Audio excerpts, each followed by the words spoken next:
Hello, everybody, and welcome to A Balanced Life with Dr. Jacquie. Today, we're talking all things fatherhood, faith, family, fatherhood, and single parenting. I know they are a rare breed, but they do exist among us. Our fathers play a very big role in our lives, how we love one another, who we're in the process of becoming, how we see the world, whether we're adventurous, whether we're shy. All of these things play a big part in the relationship that we build with our dads. Today, we're going to be talking to Carlos Scott of Envision Marketing. He'll be here to share with us not only his own journey about being a single father, but what it means to build community, relationships, and how we can communicate better to keep all of our lives moving forward in a positive direction. Hey, Carlos Scott. Hello, Dr. Jacquie. How are you? I'm so excited that you are here today. You know, many people know you and have seen you out at Essence Music Festival. You are a PR guru. You are working with so many stars and people in the industry, but there is a little bit of a side to you that people are not familiar with. So walk us through your journey with Envision Marketing, and then let's dive right into being a single parent father. Wow, that's a loaded one. Well, I know, right? Yes, most people recognize me from representing whether it's star athletes, politicians, even artists, just various different facets. And for the most part, I try to be in the background. But obviously, as a media crisis specialist, sometimes you'll see me doing national hits or even international hits, talking about trending topics and how to navigate through those murky opportunities and things of that nature. Of course, we love Essence Festival and, BET Awards, Grammys, and all those fun things. But for somebody like myself, that's work and it's not just play. And so, but I make it all come together. And like you said, on top of that, June the 12th will be 8 years that I've had my son with me, living full time. And that was a major, major, major lifestyle change because I was now the full-time custodial parent and at the same time trying to run this business and jumping in on planes and doing all that. And so, but yeah, it's been, people know me a lot from obviously, what you led in with as far as Envision, working with our celebrity clients, not-for-profit clients or whatever clients.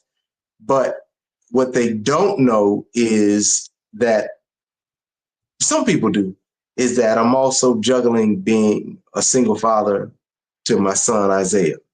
And so that's a reality TV show in itself. So let's unpack that for a minute, Carlos, because you mentioned you weren't always the original custodial parent. So I guess at some point there's this conversation that needs to be had and when that takes place.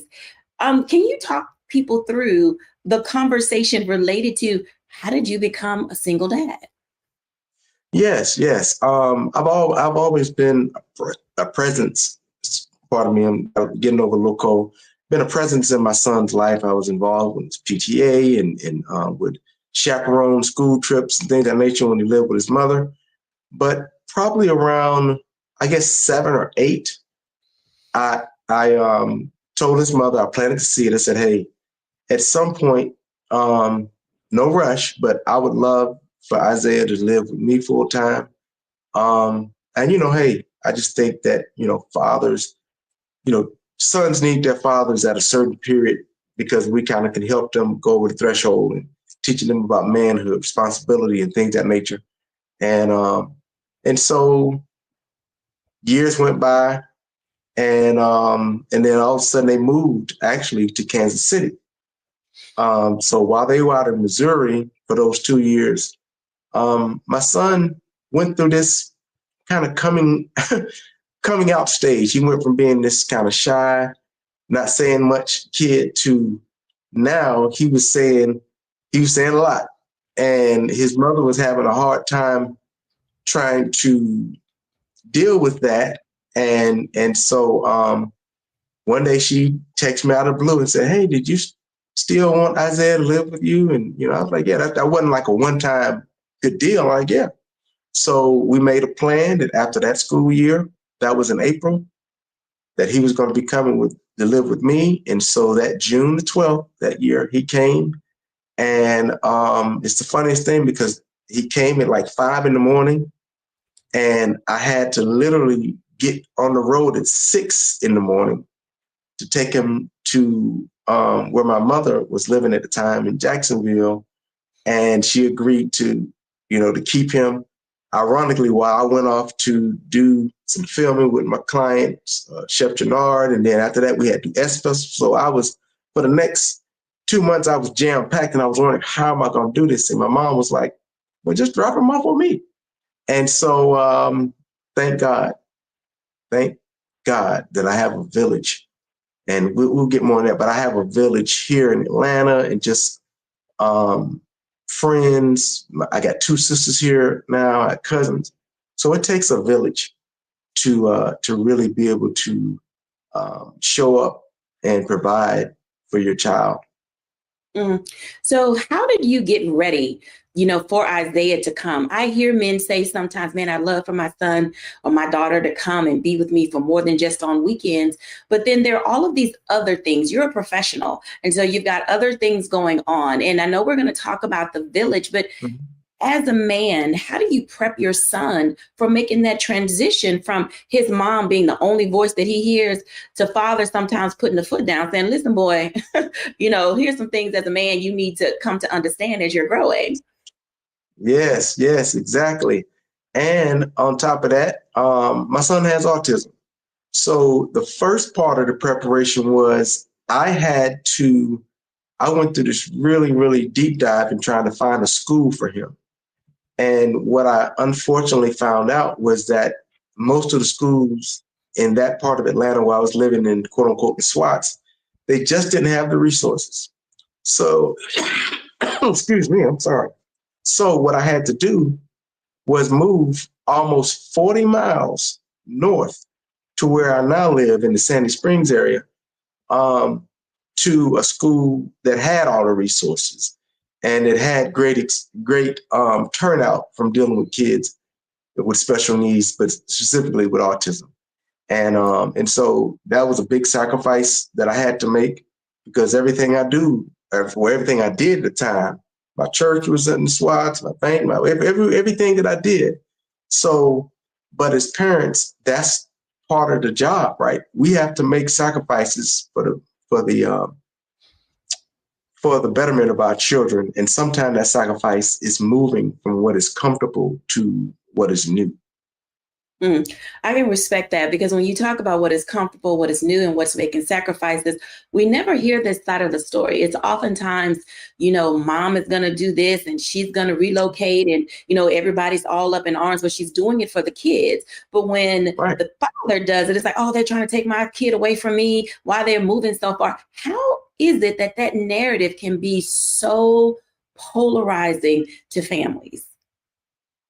I think because if you just look statistically, when you're talking about the makeup of families, whether it's divorce, breakup, or whatever, 9 times out of 10, the mother is like automatically made the custodial parent.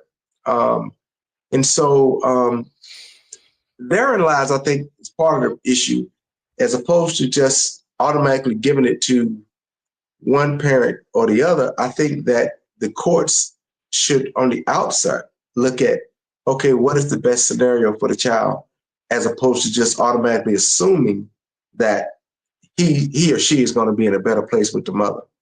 And I'm not knocking mothers by any means when I say that. It's just that sometimes certain mothers, they lack those resources that are needed, and other maybe support systems, and just and in some cases, sometimes they even lack maternal instincts. So it's a lot to deal with. But for me, as a father, as a single father stepping into that role, I just knew that I wanted to be the father to my son that I didn't have growing up. And, granted, me and my father have a great relationship now. And matter of fact, he's a way better grandfather than he was a father. We laugh about that. But nonetheless, it's a preparation, and there's no handbook. I joke with both my mom and my mom and dad about, I don't know how they did it, raising me as a single parent, whether I was living with my mom and dad or whether I was living with my mom. And it's like, wow, I have such deep respect and admiration for those sisters out there that have been doing it.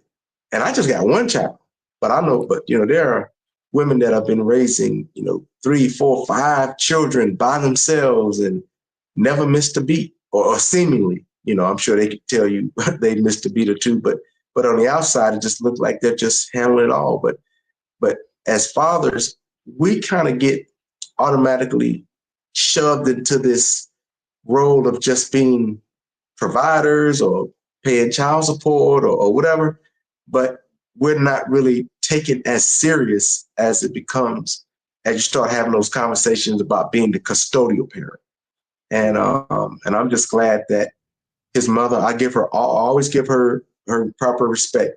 I give his mother kudos for her recognizing that it was time for him to come live with me, and that the world wasn't going to end just because he moved with me. It's just that we have a different parenting style. And obviously mine is a lot more disciplinary, but we have fun too. I mean, Isaiah I am so proud of the son, of just the person that he has blossomed into be. Special needs or not, I'm just proud of him. So. I love that. And, when we come back, we're going to take a break because I think it's important to dive into that. When we come back after the break, I want to continue this conversation because, as Carlos has stated, his son does have special needs. And most of us have watched men walk away when their child isn't, as they would like to say, perfect. We'll be back in a moment after the break.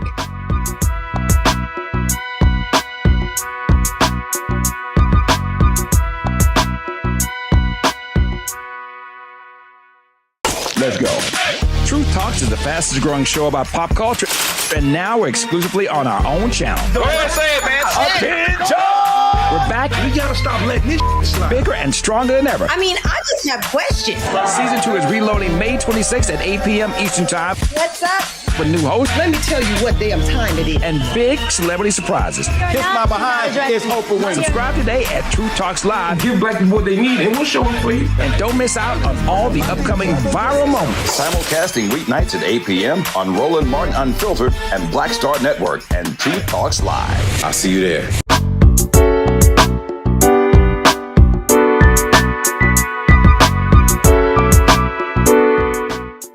Welcome back, everybody, to A Balanced Life. And as you can tell, there's so much to talk about when we look at this idea of single fathers. Most women and communities believe that men can't do it. But Carlos Scott is a walking testimony of what it means to not only be present in his son's life, but to also give him the ability to thrive. Welcome back, Carlos. You were talking and mentioning about the lengths that you went through to find schools for Isaiah. And I'm almost at this point, want to call this segment Raising Isaiah, because I think there's a lot to be learned about something you said about looking at what it means to find the path for your son to grow, to be able to thrive. And oftentimes our boys and our girls are just tossed to the side when they aren't what society or what other people say our kids could be. But regardless of how they come to us, they're still a gift. Can you walk us through, for you as a father, and this may be a little personal, and I've never asked you this question before, of all the years we've known each other, what was it like as a father for you to discover your son was autistic? And what type of mode did that put you in to make him ready for the world? To be honest, it didn't affect me as negatively or as hard as some people may on the outside look. But I think the main reason is, for one, before this life, I actually worked in the medical field, medical administration, running hospitals. And so I was educated about autism, in various ends of the spectrum from a work standpoint of view.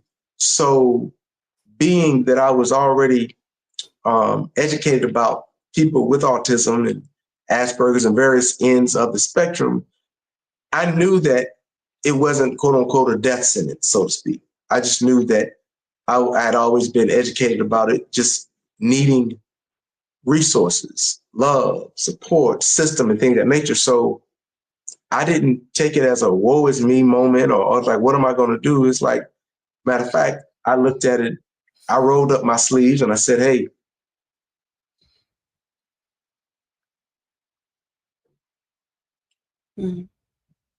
whatever it takes, sorry about that, we're going to do it. You don't have to apologize to me for, one, exhibiting manhood. I believe that it takes strength, and I hope that these men are paying attention and watching and listening, because it takes strength of character to understand, accept, identify, prepare, learn, train, get ready to bring a child into this world, whether they come with special needs or they just come out however they come out, and so I applaud you, for being able to share with our audience, our men who watch us on a regular basis, that vulnerability and transparency is a part of fatherhood. And so, talk to us about that. As a father, men are human and people too, and so we kind of discount that side of manhood, and people say, oh, that's weak, he crying, oh, it's weak, he got this kind of son, blah, blah, blah. That means absolutely nothing in God's plan for how you step up and show up for your boy. Right. And that goes back to what I said earlier. I have him now, but the first 11 years of his life, he was with his mother. And I have to give her kudos because she's taught me so much. She was obviously his first biggest advocate. She taught me about patients' rights, and she was just on it as it related to finding the resources for him and just and what we should do together as we co-parented. And so, like I said, she taught me everything that I needed to know from a parent standpoint of view of what, once I took him on full time, hey, she kind of gave me, for lack of a better term, a script. Okay, these are the things that he's going to need. These are the things that you're going to have to do, whether it was a specialist, whether it was getting a speech pathologist, whether it was different testing and just various different things. And obviously, as it relates to his school, the IEPs and getting him prepared to basically go through that process and have his own IEP as an individual education plan. And that was probably the best thing from a preparation standpoint of view that she could have did for me, because she was so sharing of that information and always, on me about those things. When I did become the full-time custodial parent, that made that transition that much more easy, because I had this kind of roadmap, if you will, of things that she had kind of prepared me for.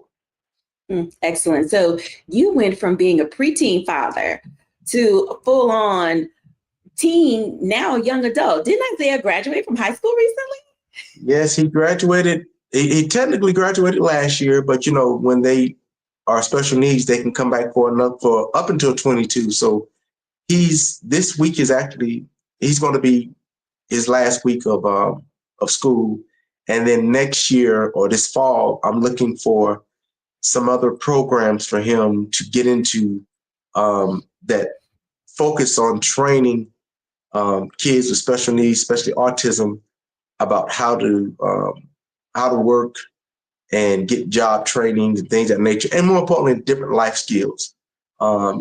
He's already got a lot of life skills. Like, he's been washing his own clothes for like the last 5 years. He just took a cooking class for the first time a couple of months ago, and And so, like I said, I am so proud of the development of my son and just where he is, and more importantly, where he's going to go. He's going to be all right. I jokingly tell my mom, I said, we're just two bachelors over here living a life until he's ready to move out. But I'm not going to be kicking him out anytime soon.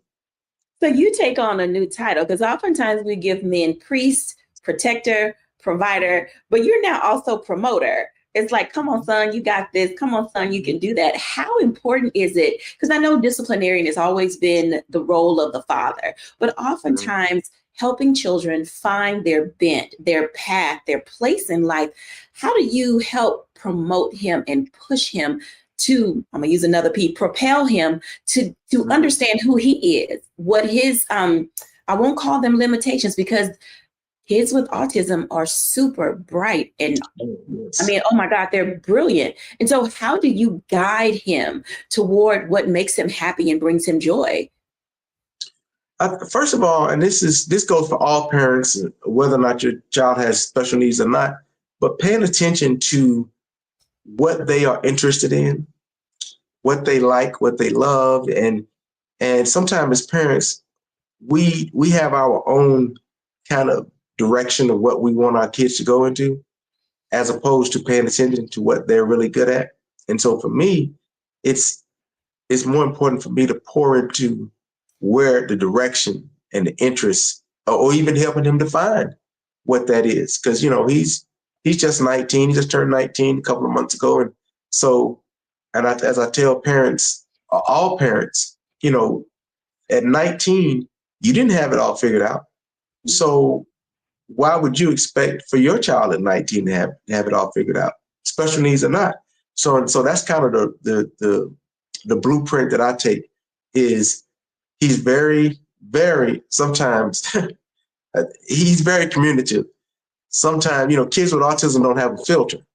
And so what I had to, as I got accustomed to this new version of him, when he expresses things to me, I make it a point not to, in that moment, to say or do anything. I just let him have at it, because he's expressing how he feels. Now, he might say something in that moment that might, rub me the wrong way, but guess what? That's his right as a human being to do that. And so I had to learn to just let him have that freedom of movement and freedom of expression, so that I can show up for him the way that I need to, and not the way that I want to. So I think that's been the biggest thing, because his interests have changed, and now so we're just trying to fine tune what that next thing that he's interested in, that he can actually make some money in. Oh yeah, because now he's at wage earning age. And so Yes. you want to, move him toward that direction of, independence and self-sufficiency and all of those, qualities that people seem to find necessary to live this life. When we come back after the break, we want to dive in a little bit more to what kind of village does it take as a single father to raise a child. We'll be back in a moment after the break.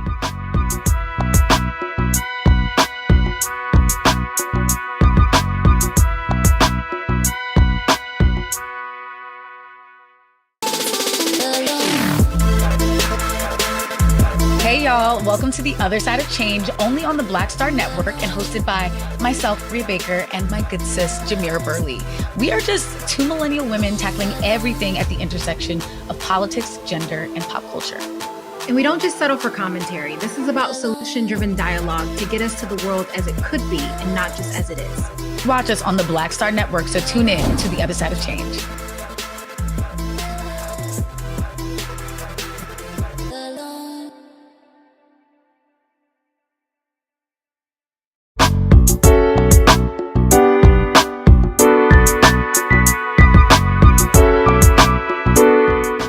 Welcome back, everyone. And I hope that you are taking notes. I'm sure that we've thrown you off center, but you are going to get back to being balanced, because sometimes being a single father and co-parenting, as Carlos has mentioned, requires also a village.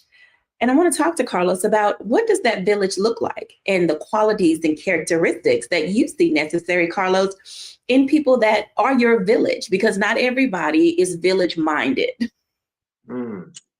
That village, I think I could say this with you because obviously we're both, that's one thing that always drew me to you and Roland as well, that you are a woman of faith and unashamedly, right?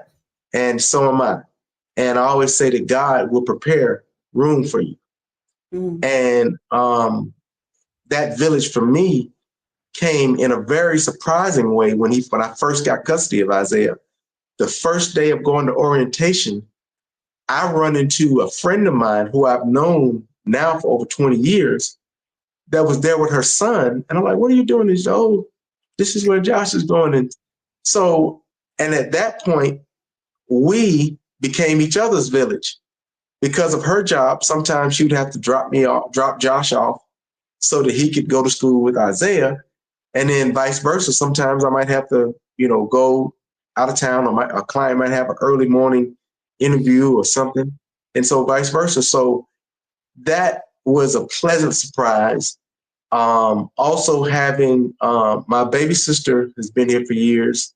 And having her live here, and now my other sister lives here, and then my cousins and just other friends, and then just other family friends that are kind of like his adopted grandmother or aunts and uncles that willingly chip in and say, hey, if you need me to watch Isaiah while you go off to do the Today Show, while you go off to do whatever, let me know. And we got our boy, so that is, I can't quantify that into a dollar amount or whatever, but the value of having that village for somebody that travels as much as I do. Now, granted, I made a conscious decision when I did get custody of him to send other people on my team and that I work with, and to be a little bit more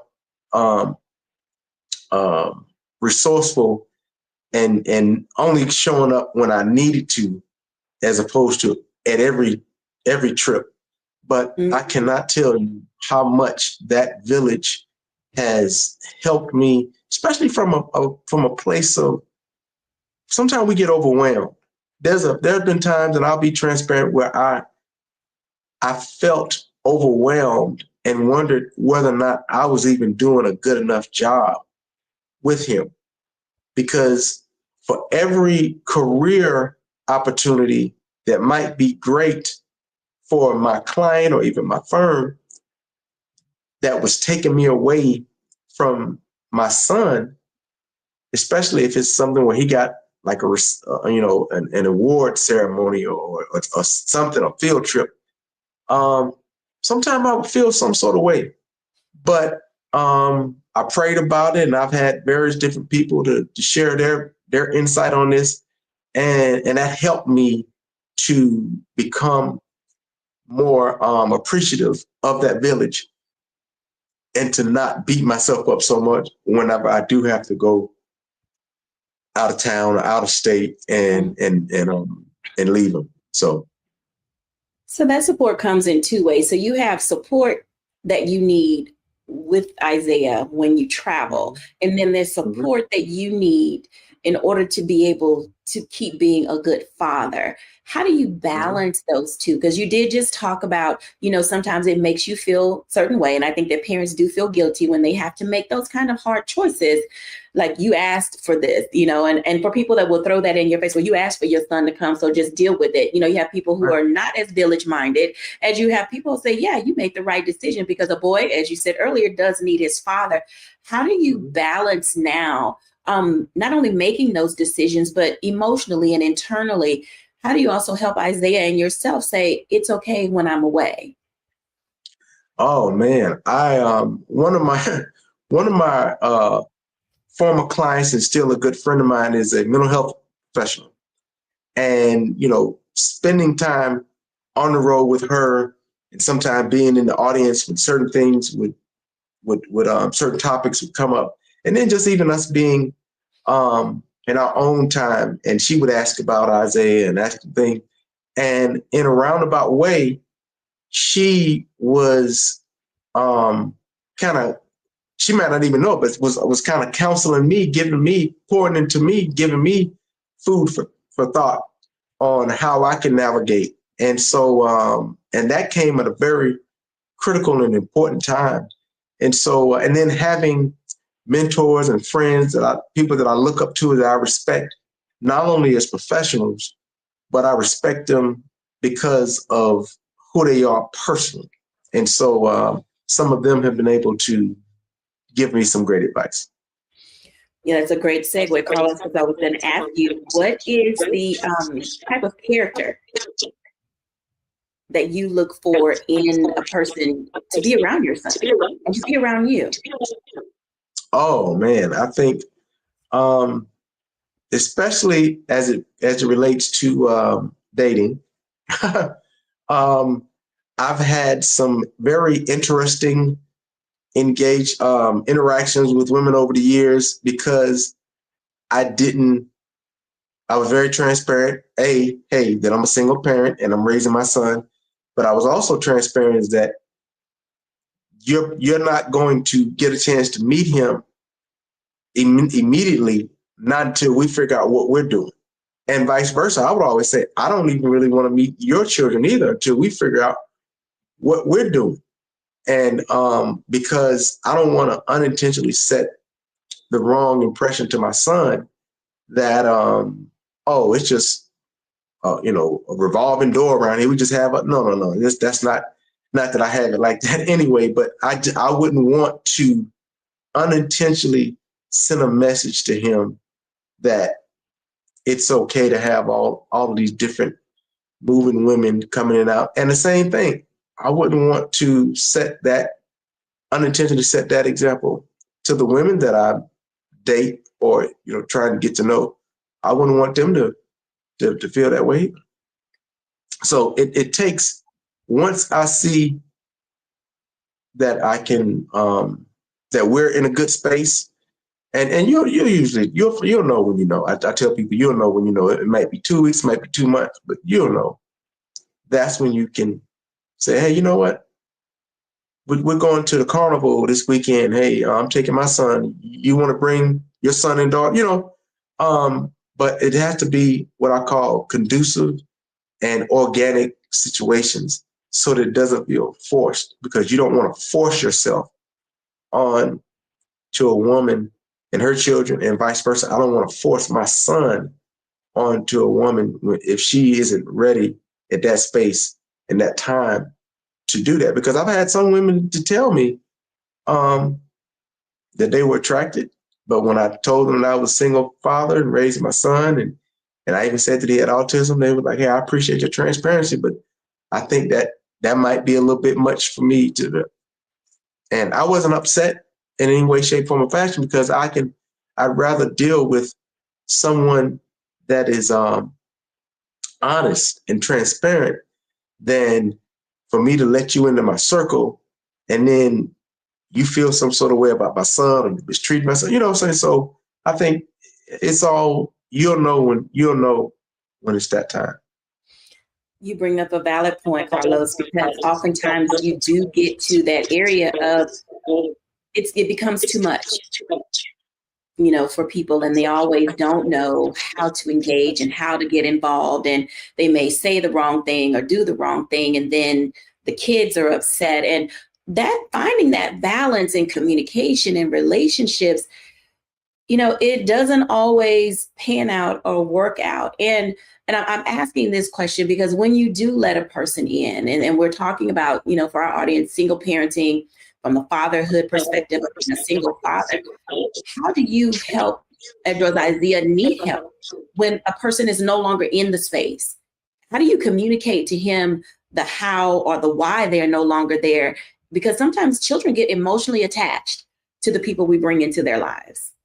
I think it's important that you pay attention to your kids. Kids will tell you if if so and so is said something or did something to them, but when you break up with that person and you've brought them into quote unquote your circle, there is a conversation that needs to be had. And I went through that. Ironically, when I first got custody of Isaiah, the unfortunate part is I literally had just broken up with my long-term girlfriend. So that was the only person that Isaiah knew. So for him, when he would ask about that person, I had to let him know that, hey, we're no longer in a relationship dating, or that's no longer my girlfriend. But it's okay for you to still have a good relationship with her, because occasionally she would check up on him on his birthday, Christmas, or just sometimes whatever. But it can be a challenging part, that breakup, and managing that, because the kids get attached. And so, and then the other person gets attached. But it's all about how you handle it and just being transparent. And I think for me, especially with Isaiah, he's such a sweetheart that he just says, "Okay, Dad," and that's his baby. He's like, "Okay, Dad," and then when he tells me that gives me the reassurance that, okay, I guess that's his way of saying that he's cool, whatever plan that I have. And when we come back after the break, we'll talk about what is next for fathers and fatherhood and single parenting. You know what, guys? It's on trend. We'll be back in a moment after the break.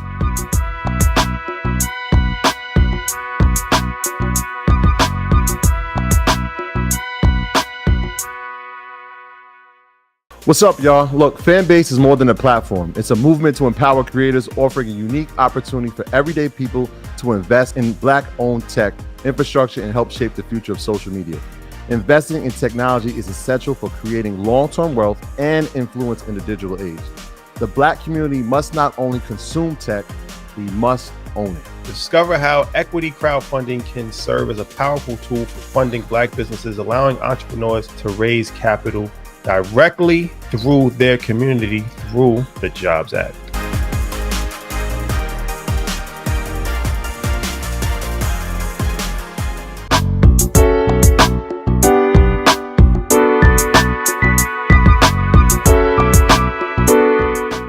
Welcome back, everyone. And as you can tell, we're learning a lot today of what single fatherhood looks like, how to navigate it, how to approach it, and who should be along this journey with us.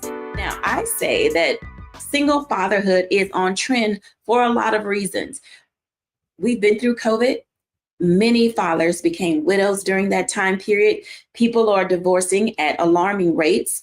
Others moms are passing away due to cervical cancer and breast cancer. They're just things that are unavoidable. So we want to prepare men in the event that they become single fathers.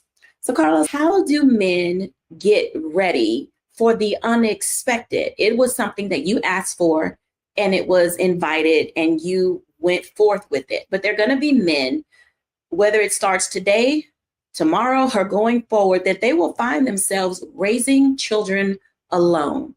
Let's talk about tips that we can give them to help them prepare and get ready for that day.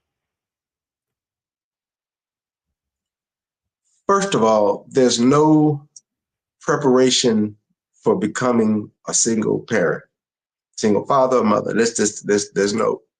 But I can say that the different things tips that I have for single men.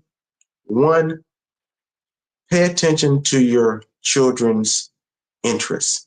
Whatever they're into, I think it's imperative that you invest your time and resources into that, because they can be very life-saving. Second of all, develop that village, because as a single father, especially if you're still working, you're going to miss some stuff. So you got to have a village of people in place that whenever you do have to leave or you can't be somewhere, that village can show up. And then The other thing is, and this is something that you got to develop a spirit of patience. Sometimes as parents, just as adults, period, especially as parents, we want everything to happen right then and there in the next 5 minutes, the next 5 weeks, or whatever it is. And that's just not how parenting really works. Every day is a learning curve. Every day is a new experience. And so you have to have the patience to understand that it's the long game. And it's just like any other experience that you've gone through. You didn't know how to do something, but you learned along the way. You might have had a mentor, you might have had somebody that you look up to, and take in advice from positive sources. And I say that because sometimes we take advice from people who are not qualified to give us advice because they're coming from a negative standpoint or unrealistic standpoint. So be mindful of who you take parental advice from, because if they're not a positive, loving parent, then they probably shouldn't be giving you parenting advice on how to be and show up for your child. Take that as it may. And then last but not least, or probably the first thing, is you gotta have faith. You gotta have faith. Take it to God. And there's a parable, lean not into my own understanding. That is what parenting is. A lot of it is not to thine own understanding, but God always makes a way, or orchestrates for that person to come into my life or Isaiah's life at the right time. And I just believe that is that's just paramount. So, but those are my things. I think that your top 5 are incredible because those top 5 relate to parents from all walks of life, whether you are in a divorce situation, whether you are a parent who's been incarcerated and coming back into the family, whether you've been away in the military. It doesn't really matter, as you have stated, because there's no blueprint, for being a parent. As you said, you learn as you go, but you learn with intention. How much? Okay, so I'm going to ask this question because I get this all the time. I didn't birth any kids, but I got some great nieces and nephews that I love like they're my own children. You said it takes patience, and you've mentioned before that it takes sacrifice. How do you help selfish people make room to be a single parent? Because oftentimes I just don't want to do it. I don't feel like it. I'm not up for the challenge. We get a whole bunch of excuses. And then that child ends up being left out or, going to some place that they don't, want to live, or being put in the foster system. Is there a way to help people say that at least they want to give it a try? To be perfectly honest, some people just don't have paternal or maternal instincts. And I have people that I know, some of you, own family that have been unashamed about, hey, I just don't have any maternal instincts. That's why I don't have any children. That's why I don't date men to have any children. It's like, oh, wow, okay. And then on the flip side, I know men that do not have the desire to be a parent or even a step parent. So again, they also don't date women that have children or what have you. But if you're dealing in a situation where the toothpaste is already out, already out the tub, as my granddad would say, where you are now a parent, whether you want to be one or not, my prayers are with them, men or women. My prayers are with them that they, at some point, get to a point where they want to become a part of their child's life. Because some people just do not want to. But I also say that you should have, if you knew that you didn't want to be a father or a mother, then you should have took the necessary precautions to not put you in that position. But that's neither here nor there. And people, things happen. We're all adults. And so, but yeah, to answer your question, I literally don't know if there is anything that you can do to make someone who does not want to be a father all of a sudden step up to the plate, and vice versa. If it's a mother, if she doesn't desire to be ongoing, I've heard, and you've probably heard it too, the horror stories of women leaving their children on the doorsteps of churches, neighbors, sometimes parents or whatever, and with a note saying that they don't want to be, they don't feel like they can be a parent. And my prayers are with them. I'm not going to judge them. To be perfectly honest, my prayers are with them, because that has to be a very emotional and mentally taxing situation to go through, to have birthed this child or to have played a part in planted the seed for a child to be here, only to realize that you just don't have what it takes to be in that child's life. That has to be, I don't know how that feels like, because I know for my son, I couldn't see myself with not being in his life. But, for those who have that feeling, my prayers are with them. That's between them and God. Right. So there's the opposite side to that. Is there a time when it's ever too late? Because some people do have that wake up call and they want to have a relationship with their child. And for whatever reason, it's too late. Why are you trying to come back now? They get all the sass and the this and the that. Should that door always be left open, or is there a point for that door to close? To be honest, it depends on, of all things, the child.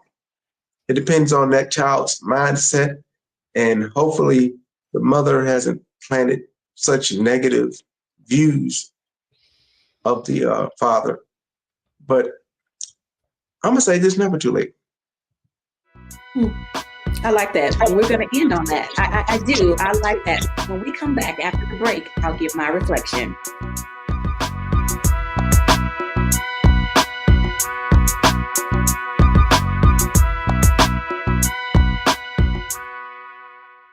Hello, I'm Isaac Hayes III, founder and CEO of Fanbase. Listen to what I'm about to tell you. The window to invest in Fanbase is closing. We've raised over $10.6 million of our $17 million goal. That means there's room for less than 6,370 people to invest in Fanbase for the average amount. The minimum to invest in Fanbase right now is $399. That makes you an owner in Fanbase today. Go to startengine.com/fanbase to invest. Why? Because current social apps have taken advantage of users for far too long, with content suppression, shadow banning, harmful racist content, and no real tools for monetization and equity. Fanbase has over 1.4 million users and counting, allowing anyone to reach all their following and monetize their content from day one. Social media is the new TV, and whoever owns the apps that distribute that content have the opportunity to own potential billion-dollar companies. While big platforms with uncertain futures are failing to serve their users, Fanbase is stepping up to fill the gap. Don't wait until it's too late. Invest now, invest for yourself and your future. Go to startengine.com/fanbase and own the next generation of social media.